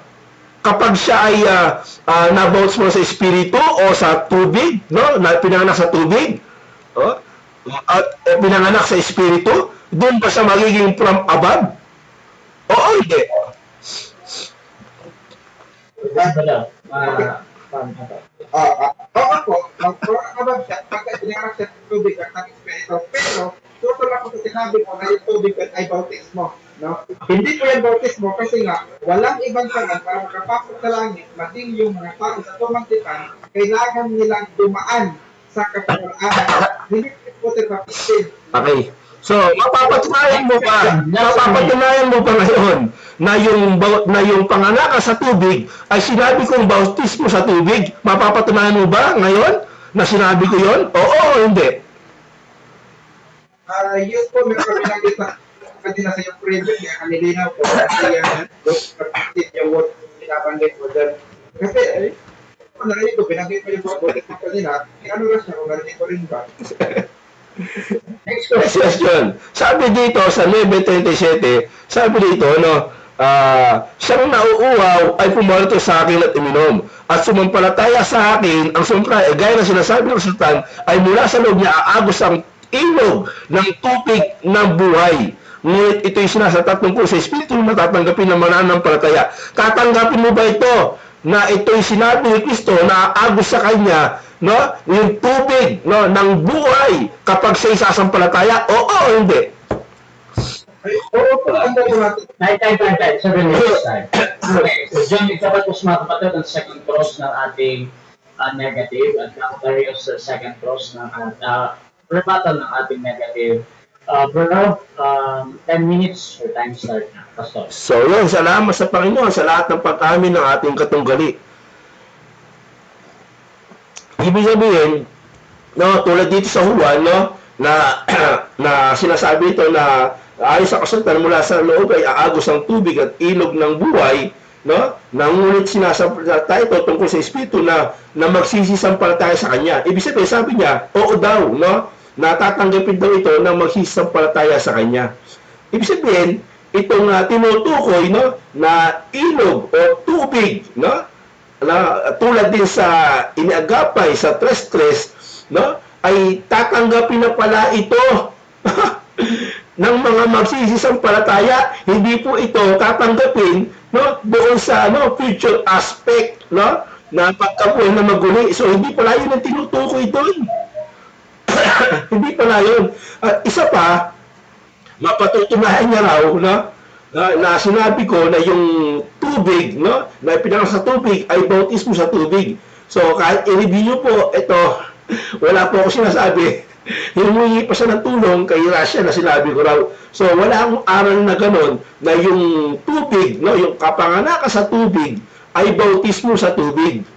Hindi po gano'n ang aral ko, kaya nilinaw ko sa iyo at sinabi ko naman oo. So dahil sa kalituhan mo, no, naiiba na yung yung pakinig mo, na yung hindi ko sinabi, para sa iyo sinabi ko. Yan ang problema mo. So dito, sabi niya, pilit niyang iniiba yung aspeto o yung konsepto ng salita ng Diyos about doon sa 1:3 patuloy ng 1 at doon sa unang Pedro 1:23, pilit niyang iniiba. Pero bagamat pilit niyang iniiba, nahuli po siya sa kanyang sariling bibig na ito palang dalawang ito ay from above din pala ito. Ngayon, bumili siya na sinasabi niya hindi na from above yung tao. Siyempre, paano magiging from above yung tao? Wala nang papasok na tao sa kalangitan. No, yung laman at dugo, hindi pa above yan. Ang tinutukoy natin na parehas pala siya, no, na sinabi natin ng huli, na ito bang kapanganakan sa tubig at espiritu, ito ba'y salita ng Diyos? Na from above, sabi niya, oo. Ibig sabihin, salita rin pala ng Diyos yun. No, na from above din pala. At yung unang Pedro 23, salita ng Diyos na from above. So, binali niya, no, siya yung mismo bumuhal sa kanyang aral na pilit niyang pinag-iiba yung dalawang ito. No? Yun ang problema. Therefore, gumamit pa siya, no, sa Juan 3:8 na yung ipinanganak daw sa Espiritu. Basahin po natin para maganda, no? Okay. So, sa Juan, okay, basahin ko dito sa 8, no? Umihilip ang hangin kung saan niya ibig at narinig mo ang ugong, ngunit hindi mo nalalaman kung saan manggagaling o kung saan paroon. Gayon ang bawat ipinanganak ng Espiritu. Ibig sabihin ng tinutukoy pala doon na sa 3:3, no, ipinanganak sa Espiritu, hindi pala ito glorified body. Ito pala yung kapanganakan spiritual o pinanganak sa Espiritu. So yung tanong niya sa akin kanina, kaya mo ba? Sabi ko, hindi ko kaya. Kasi ito nga kapanganakan sa Espiritu ay Diyos ang gagawa. Isa kaya niya raw eh. No? Tapos iniba niya. Hindi pa raw ako wala pa sa akin yung espiritu. Hindi naman ganun ang sagot ko eh. Ha? Conclusion mo lang yun. Hindi ganun ang aking stand. Isa yun lang yun nang galing. Kasi yung tanong mo, no?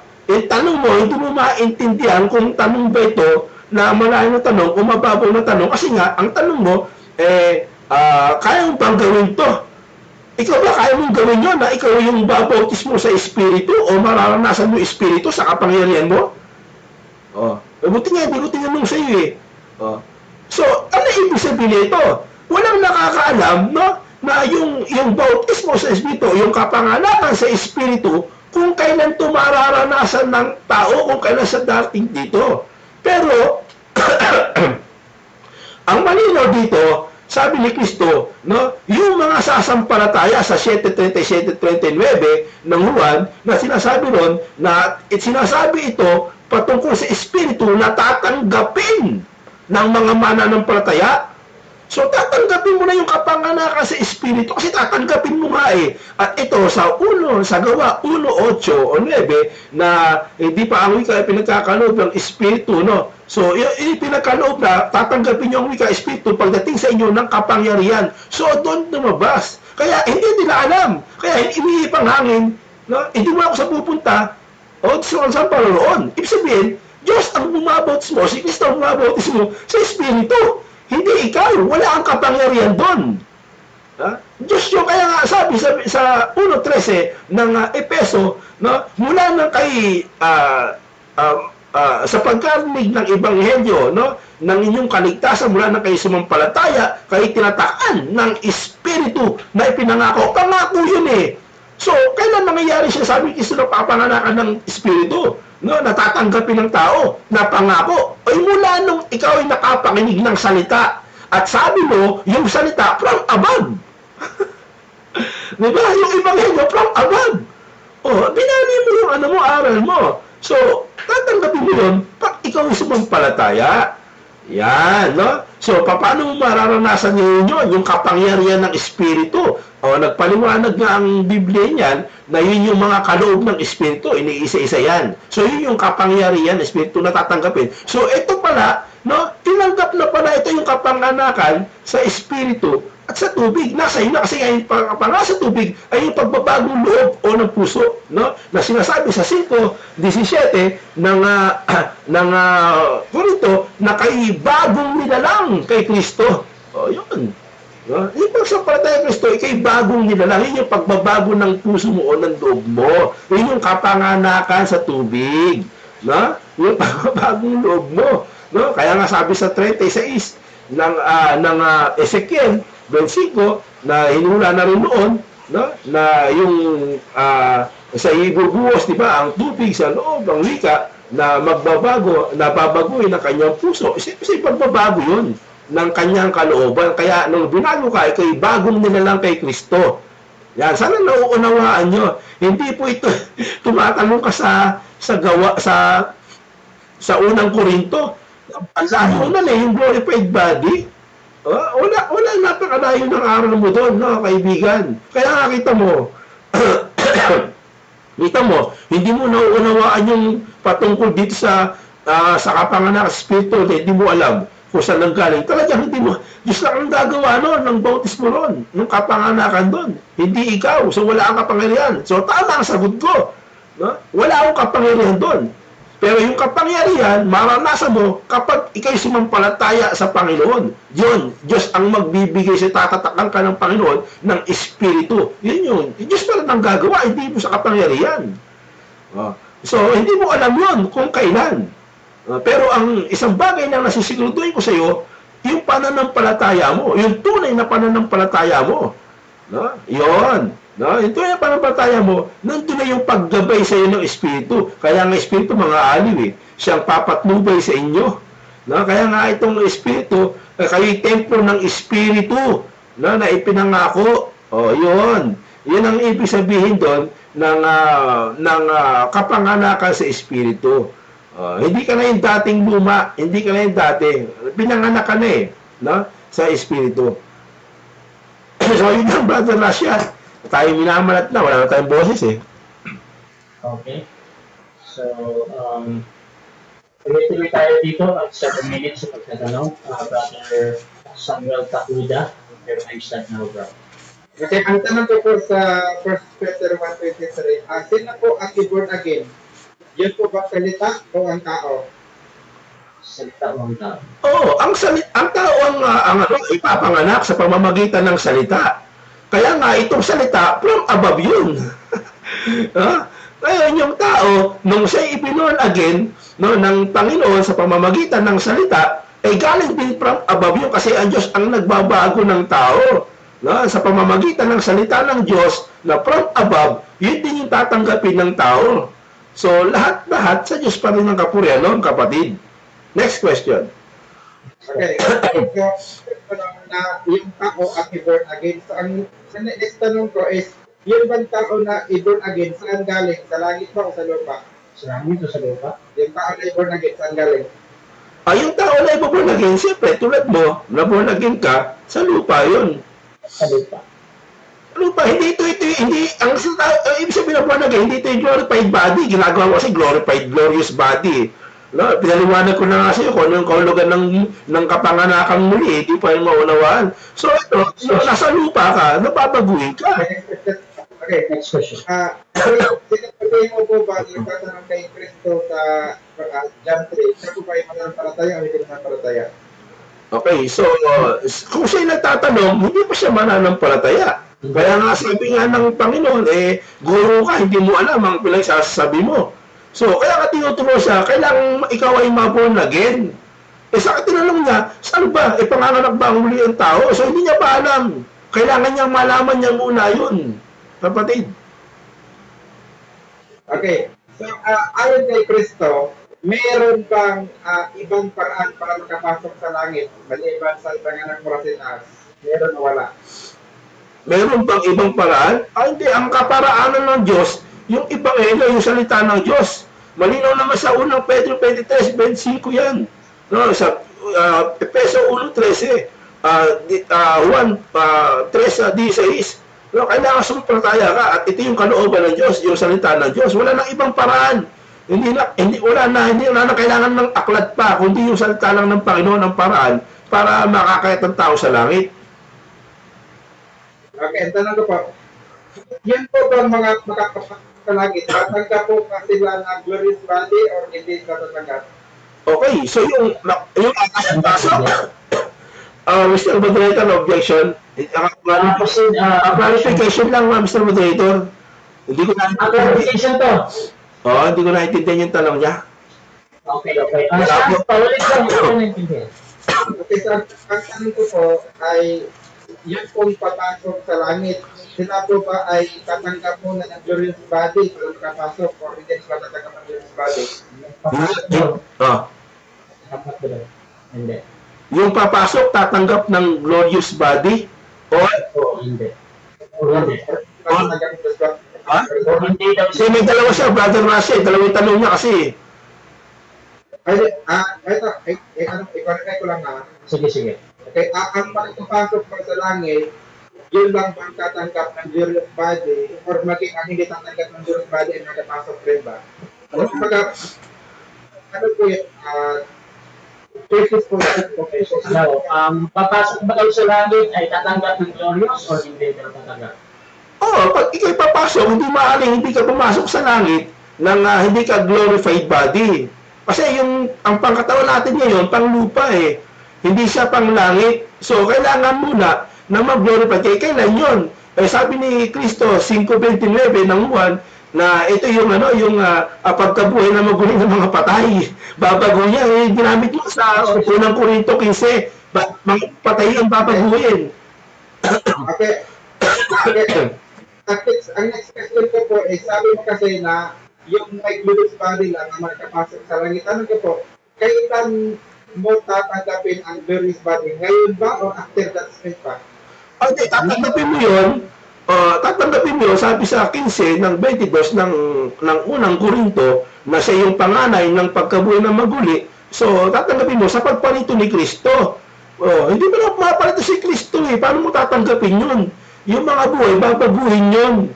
Doon pa lang malinaw yung yung unang Korinto, doon pa pa lang sila babaguhin sa pagpalito ni Kristo. Hindi ngayon. Hindi ka pa nga binabago eh. Kita mo, tao ka pa rin. Okay. Next question, dito. Okay, inamin mo ba na after final judgment lamang ka bibigyan ng glorious body? Yes or no? Oo, kaya nga sabi ko, pagdating ni Kristo eh, doon ka lang magkakaroon ng ng glorified body. Alam mo ba yung glorified body? Yung manuwalhati katawang panglangit? Ikaw nga eh, sabi mo, pinawalagin ka na, ba't nandiyan ka pa? O, glorified body ka na ka mo eh, ba't nandiyan ka pa?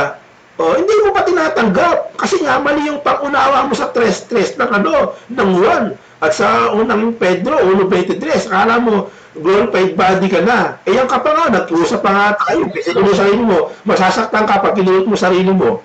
Next question. Kapag pa meron na tayong glorified body, kaya na ba natin na mag-teleport? Yun po parang magkakabil po ng napakabilis po. Magkakabil ba lang, kaya ba natin? Kami rin glorified body.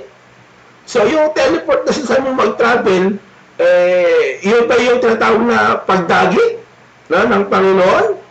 So, kapag glorified body ka na, ay makalangit na yung katawan mo. So, yung tinutukoy mo kasi sa Juan ng 3:8, ibautis mo sa Espiritu yun yung tatanggapin ng tao na hindi pa hindi yun yung glorified body. Mali ka dun eh. Mali yung aral mo dun. Next question, next question. Okay. So, ano po, inaamin mo ba na yung may glorified body lamang ang katulad ng hangin na kung saan kaya niyang mag-travel ng napakabilis? Mali! Ang tinutukoy sa 3:8, no, na tinatawag na hindi mo nalalaman kung saan paroon, wala kang alam doon, Diyos lang ang nakakaalam doon. Yun yung tinutukoy doon, hindi yung teleport na pinagsasabi mo. Na kailangan glorified, glorious body, hindi nga eh. Kaya nga tatanggapin pa lang yun ng mga nagsisisampalataya. 7 minutes time. Okay, as itatapos ang second stage ng ating debate at dapat tayo sa final conclusion pero bago yan, shoutout muna kay Abdenido G.S. Talo si Samuel Tahuda dito. Shoutout din kay Delus Batena. Tama si Kuya Eric Villanueva, ang ipinanganak sa Espiritu ay muling ikapanganak sa pamamagitan ng salita ng Diyos. Shoutout din kay Emil Alfonso Oy, wala sa linya ni Bro Samuel ang 50 seconds. Shoutout din mga kapatid kay Jimmer San Dumalos is watching na siya kay Dakir Osmon. Ayan, paano ka magkakaroon ng glorified body kung dito ba lang sa lupa, hindi ka born again. So, tuloy tayo mga kapatid at dapat tayo sa final conclusion. Bilang negatibo mga kapatid, sa ating topic ngayon na ang Juan 3:3 ay magaganap lamang pagkatapos ng final judgment. Pastor Eric na CJCLS. So, napakaganda ng tanong ng nagkomento, paano ka papasok sa langit, no? Kung hindi ka dito pa lang, hindi ka na born again. Ibig sabihin, kailangan mo nang ipanganak na muli. No? Kailangan mo na yung pagbabago ng kalooban mo. Kailangan mo nang ipanganak ka sa Espiritu. No? Na yung tatak ng Espiritu. Kailangan mo yun. Kasi pag wala yun, hindi ka makakapasok sa langit. Hindi ka mag-glorified body. No? Hindi ka maluluwalhati yung katawan mo. So, yun yung tama yung tanong mo. Kailangan, hindi ko alam kung ano yung unawa mo. Ano? Pero ang ganda ng tanong mo doon. So, kailangan talaga na ang tao ipanganak na muli. Sinong tatanggap nun? Yung sasampalataya. Sabi nga ni Kristo, ang sinasabi niya na sa kanyang loob dadaloy yung tubig ng buhay na sinasalita niya patungkol sa Espiritu Santo na tatanggapin ng mga nagsisisampalataya.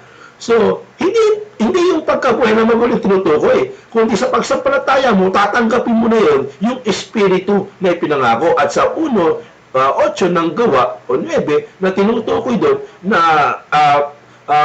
sa inyo ang Espiritu, pagdating ng kapangyarihan, isipin, sa kanila talaga. No? At ito'y makikita mo sa pamamagitan ng mga tanda na gagawin nila. No? So maraming kaloob, no? na kaloob ng Espiritu para maunawaan ng tao na ikaw ba'y merong Espiritu? Paano nalaman ikaw yung Espiritu? So yung kaloob.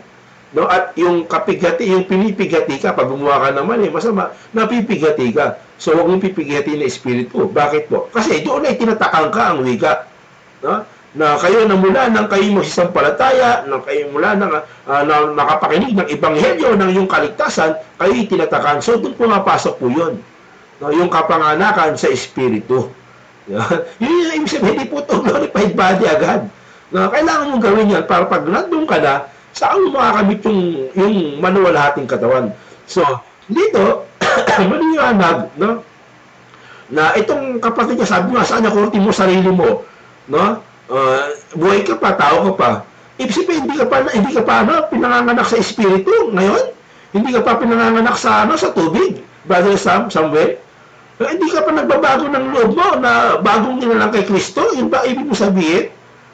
Paano ka mag-glorified body kung hindi ka pa pinanganganak sa tubig at espiritu? Diba? Kailangan mo nang unawahin yung aral. Kailangan mo nang gawin yon. Sumampalataya ka muna kay Kristo. Huwag ka munang didiretso sa glorified body agad. No? Yan ang problema natin, Lino. No? Yung pag-unawa natin sa Biblia, hindi dahil na ba marunong tayong magbasa, marunong na tayong magpaliwanag sa konteksto. So maraming tulad ng sinasabi mo na teleport, mabilis na pagbiyahe, no? Hindi ito nga alam eh. Diba?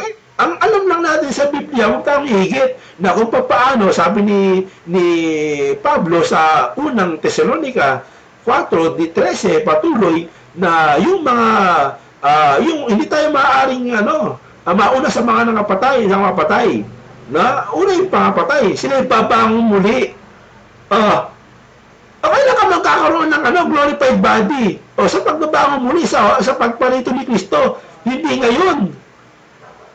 So, babaguhin ka ang wika. Pag ikay binuhay, bago ka. Sa 15, unang Korinto 15, 44 patuloy, babaguhin ka, magkakaroon ka ng glorified body.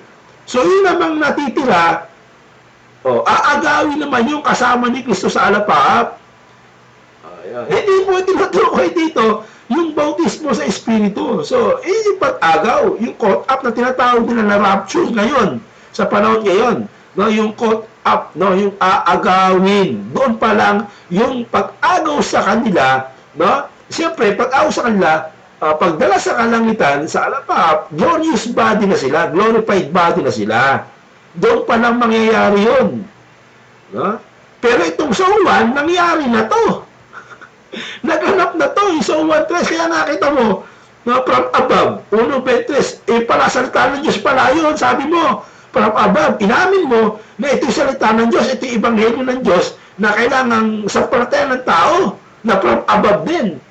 Inamin mo eh. Hindi mo naman sinasabi doon, hindi mo naman pinagtibay sa akin, hindi mo inilabas sa akin ng pukpukan na ini glorious body. Sa Juan, wala kang binanggit doon ng glorious body. Kung dito pa nung karo sa unang Korinto 15, ginawa mong glorified body, yung Juan na napakalayo ng kahulugan o konteksto nito. Wala kang nabasa rin na glorified body ron. Ang inakala mo na glorious body kasi nag-teleport.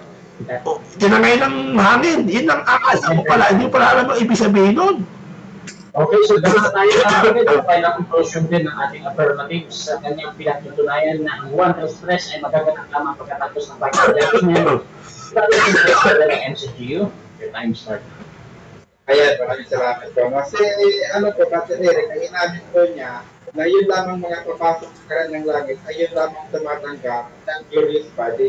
Ang inamin niya rin po na yun lamang pong yung glorious body ay ibinibigay lamang after judgment. So maliwanag po, dito sa ating pinapatunayan ngayong gabi, na yun pong pagpasok, pagkakita sa kariyan na sinasabi ni Kristo sa John 3:3, yan po ay tumutukoy lamang doon sa panahon din na sinasabi ni San Pablo na makakapasok lang yung may glorious body.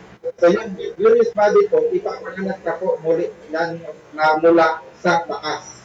No? Mula po yung taas. So yun po ipanganak muli sa 1 Peter 1:23, wala po tayong total doon na kailangan maraming mula tayo.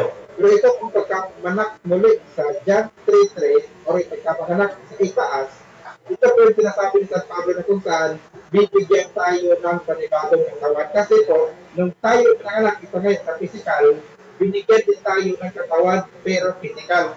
Yan yung unang kapanganakan natin. No? Pero yung pagkapanganak natin ang mula sa itaas, hindi na itong physical na katawan ang ibibigay sa atin, kundi yun ang katawan na yari sa tubig na mula sa langit at yari sa espiritu. Yun nga po yung glorious body at saka yung mga iyon lamang ang talagang makakapasok sa kaharian. So yan yung sinasabi ni Kristo sa John 3:3. So lahat po, maging sa panahon ng Old Testament, yung mga tao dyan, nabubuhayin muli, bago sila papasok sa kaharian ng langit, ay kailangan muna silang ipanganak sa katawan ng makalangit or katawan na ano po, mula sa ibabaw, mula sa itaas. So yan po yung binabanggit ni Kristo sa Mateo 3. Kasi po yan mo, sumasampalataya na kay Kristo yan. Sabi niya, hindi daw. Basahin mo dyan at sa verse 1, verse 2. Yan, sumasampalataya na kay Kristo yan, pero palihim lang, no? Sa gabi siya pumupunta kay Kristo, doon siya nagtatanong para na bagong aral. So, kahit siya noong una ay mananampalataya na, no? At kahit yung iba pang mga apostol na present sa panahon na iyon, kahit sila ay sumasampalataya na, sabi ni Kristo, makakapasok, no? Makakakita. Ibig sabihin, noong time na iyon ay hindi pa nila nakita at napasok yung kaharian ni Kristo kasi nga, yun ay future things pa lamang. At ang sigurado ko dyan, na yung kaharian na sinasabi ni Kristo na makikita o mapapasok lamang nila pagka sila ay nagkaroon na ng glorious body, yun yung binabanggit niya sa John 18:36 na dito na rin kapatid na Eric. Kasi nga, ang kaharian iyon ay wala sa lupa, kundi nasa langit po yun. At kung gusto mo makapasok sa langit, no, kailangan ipanganak ka. Hindi ng ano po, yung katawang may kasiraan, kundi yung katawang walang kasiraan.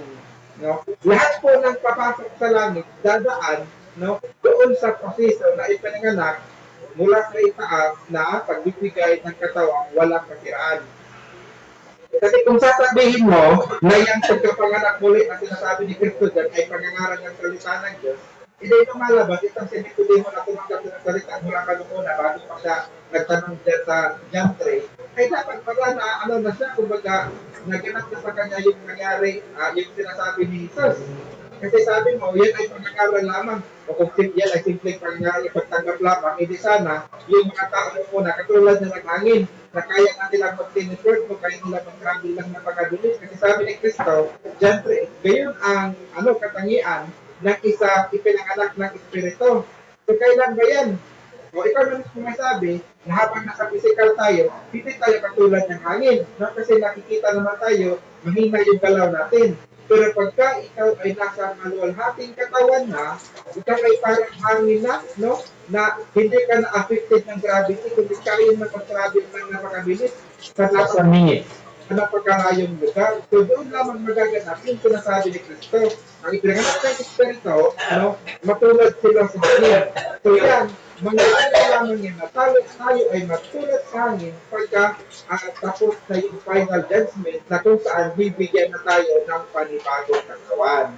So yan yung pinapatunayan natin ngayon na hindi niya matulad na yun lamang sinasabi ni Kristo, no? Na may panganak mula sa taas, yun ay ang pagbibigay ng glorious body. Na sa gayon, tayo ay matulad ng sa hangin na kayang mag-travel, no? Na katulad ni Kristo na umakit baba sa langit kung saan man niya gusto kaya niya na yun sa loob ng sabihin natin isang segundo lamang. So tayo habang natin sa physical, hindi natin yun magagawa. Pero sabi ni Kristo, pagka ipinanganak ka na ng tubig at ng Espiritu, magagawa mo na yun. Kaya mag-adjustment yung mga. Okay, so dyan nagtatapos mga kapatid ang debate natin between NCGU and CLS. At before natin end yung ating tayo, syempre gusto ko naman po salamat kayo sa ating mga audience mga kapatid. Dito tayo kay Samuel Sam, salamat po na. Yes, salamat po sa lahat ng nanonood, no?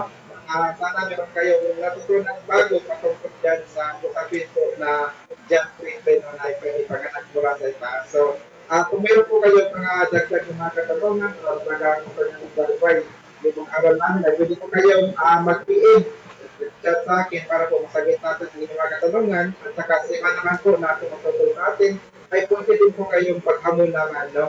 Ng isang diskusyon na katulad dito. Isa pong kaligayahan po sa akin ang pagkaroon ng ganitong diskusyon dahil sa pamamagitan po nito ay may lalahad natin yung katotohanan ng salita ng Diyos.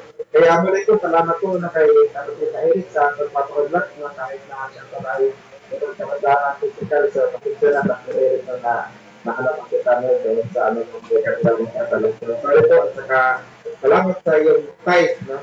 Na nagkaroon tayo ng isang magandang usapan ng ating salita ng Diyos.